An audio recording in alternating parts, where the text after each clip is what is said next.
Buddy. Um, I wanted to do kind of a quick video about Last Epoch Season 4. So it's been out a couple weeks now. I've been playing it, enjoying it. I will say I'm a little behind. Had a lot of things going on. Spring break the week after it dropped, so I couldn't play at all because I'm taking care of the kiddo. So season 4 drops. I've started a couple characters, made it into monoliths.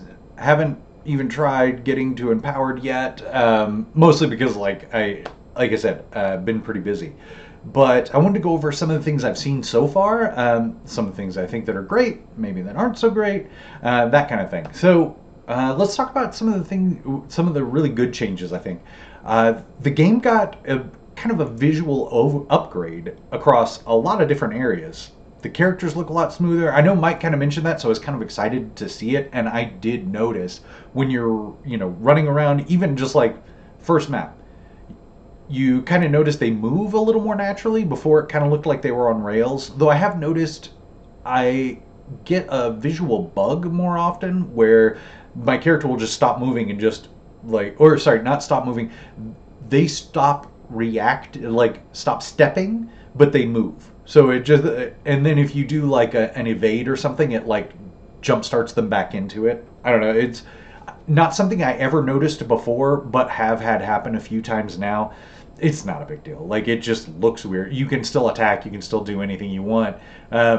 It's just the character model. The Nemesis looks better, like the new egg, and I like how it kind of explains it, and stash, all that kind of stuff.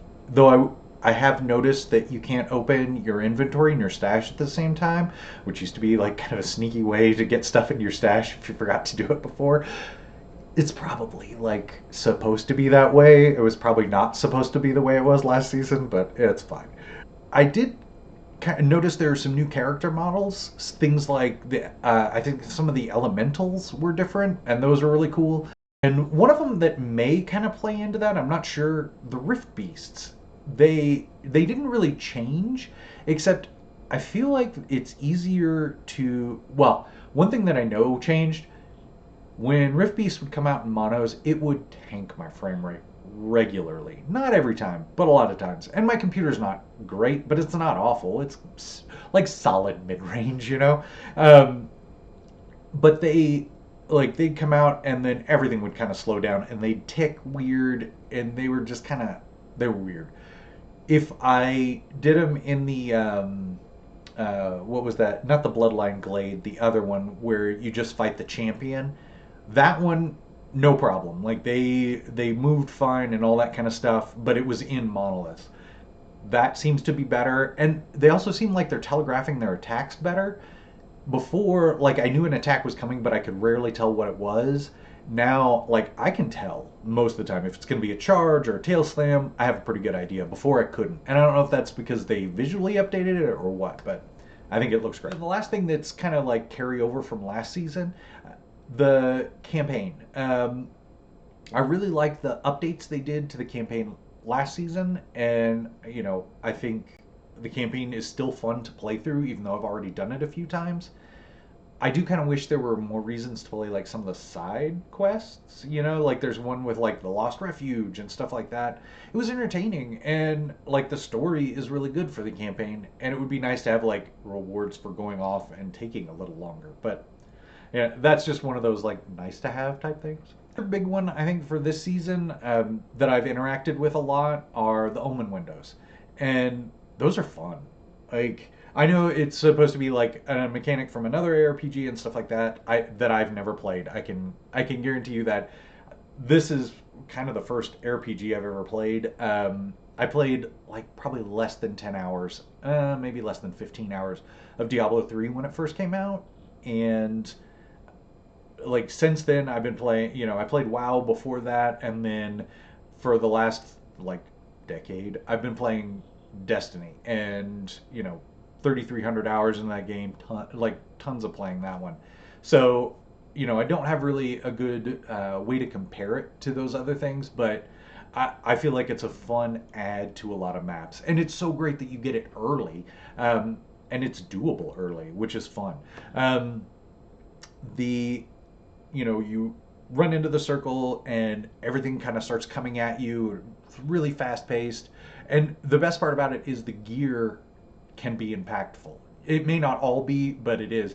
I will say and this is probably because it's new, the idle altars, they're really fun to use, but it's also a little overwhelming because I feel like there are so many affixes. I feel like I just need to keep all of them because I'm like, I don't know what's good yet. I don't. I think I have 3 stash tabs with omen altars, and they're full. And it's just like I don't know. I don't want to get rid of one of them. I'm gonna start paring them down. But now I'm starting to feel like I know which ones are good and which ones aren't. But that's kind of some of the good points and some of my favorite points about this season. Also new for this season, there's a couple new skills on Blade Dancer. Excuse me, Rogue, specifically Shadowrend and Blade Storm. I've been playing around with those. I like Shadowrend. It's fun. It does feel. I've heard other people say it feels kind of clunky, and I definitely agree. I think because it feels like you're stopping your momentum because it's like a short cast and then it happens and it just I don't know, it's kind of weird. The node that lets you send out your shadows makes it feel so much better. Bladestorm, it was fun to play with, but one of the things I noticed is there's one where you can throw your Umbral Blades into a Blade Storm. I could not get that to proc on controller. I don't know if that's skill issue or if it just doesn't work on controller, but that was something I ran into. So I kind of like, I was like, well, all right, I'm not having that much fun to play the Storm. Well, it was fun, but if I couldn't do that, I was like, well, then I'm gonna just switch to something else. So I went back to Shadowrend and started playing around with that one a little more. Been playing Primalist, and they've got a couple of the new uniques there. I haven't got to use the Rise Embrace yet, but I have played around with the Natural Wrath, and that one is fun. I I've been kind of playing with a build that is going to proc the Earthquake on there, and it's definitely there's a couple ways I think that you can gear it to make it work, but it is very difficult to gear, and it might be a little bait. So I'm like, that's going to maybe be one for later in the season when I've got just more gear laying around and can play with it more. Really, the building up enough storm stacks for that is probably their goal, but I know there's some things you can do with like Scorpion. I'm not sure if I want to go that way. We'll see. It's been fun to play with and kind of build craft around. So, talk about a couple of them that I feel like are kind of pain points and are a little bit difficult, especially as you're kind of leveling up your first character. So last season, I think I had like 4 or 5 characters. A couple solo self founds, a few just live characters, that kind of thing, and they, I had a lot of fun with those this season. And sorry, the point I was trying to make there is once you get up to higher level, you kind of forget about when you're first coming up what some of the pain points are. And one of the big ones, for me at least, is Circle of Fortune. And I think it's because I can compare it to last season when I would go in and I always have like 100,000 plus. I'm spending, I'm at 400,000 and I can't even spend all of it and fill up my prophecies. That was great. Now, when it's early on though, when you first get to Majasa and you pledge Circle of Fortune and you go in and maybe you've got like a couple thousand favor and you're going to get a couple prophecies, and you go in and go to the armor telescope and it's like Tier 4 Jura, 120 corruption Herat, defeat a Harbinger or a Shade of Oribus, stuff like that. It's like, okay, well, I can't do any of that for hours now. I'm level 50. So that's really tough. Like, it is tough on the street, y'all, with these prophecies early on. It is rough. So, and there's just not a reliable way to target gear because especially early on like that, there's so many upgrades you could get. Armor would be an upgrade, weapon would be an upgrade, rings would be an upgrade. The hardest part is getting a prophecy you can actually do. And I know there's like the mono non mono strat and stuff like that. If you only have one lens open, that doesn't work. And you have to wait till you're like level 4 to even get anything. So it's like, why am I pledging and going and trying it?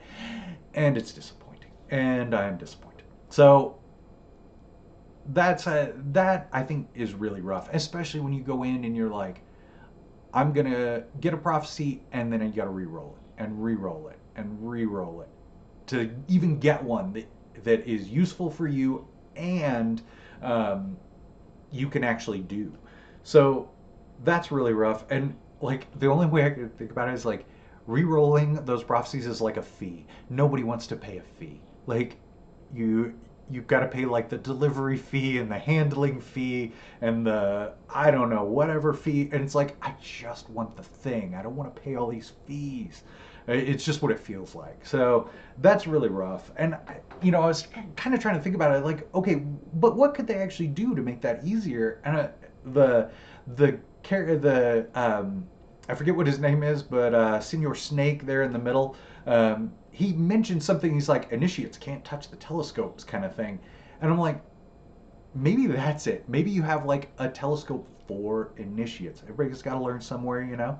So, like, what if there was one of those that had, like, maybe you could like put in one lens to like, lean it towards daggers or swords, but then the rest of them that pop up are like, you know, rare helmets, exalted helmets, set gloves, rings, like a group of all of the things you could use at that low level, and all stuff like you get a couple of them and it's a little bit of favor, and you like um and you're upgrading everything, like you're just picking and choosing from all the armor slots instead of having to go to one telescope where you may not get it. And yeah, I feel like if it was divided less by um, gear that you want and more by like level you're at, you could even keep the other telescopes the way they are, or have have a high corruption, you're in monoliths, you're beating bosses, have something like that as a telescope, and then like a mid range or whatever. But like it's less that uh, you know the the system isn't good. It's just like I feel like it's not aligned with uh, the intro player, where you're coming in with that, like I said, with that 2,000-3,000 favor, and you're spending 25% of that re-rolling prophecies. It's like, that's rough. That doesn't feel good. So that one's kind of my biggest complaint, and I know they've said they're going to be working on that, so I'm really excited to see what kind of changes they make.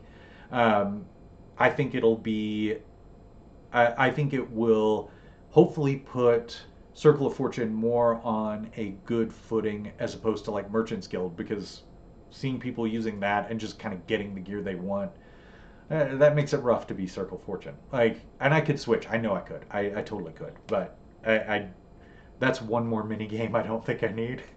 So there's that. The other one is idols. Those are a little rough, especially with all the options now with having the corrupted idols and being able to add the Weaver affixes and stuff like that to your normal idols.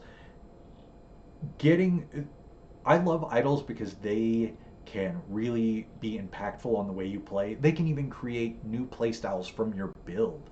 So having those be so difficult to get is kind of a bummer. So, and what I mean by that is like, if I am looking for a large idol, like one of my builds, I'm looking for large idols, getting the two affixes that I need on that idol is really difficult. And I know you can like re-roll the affixes on it, but it just blank slates it, and I'm like, I could just go pick them up. Like I don't need to redo those.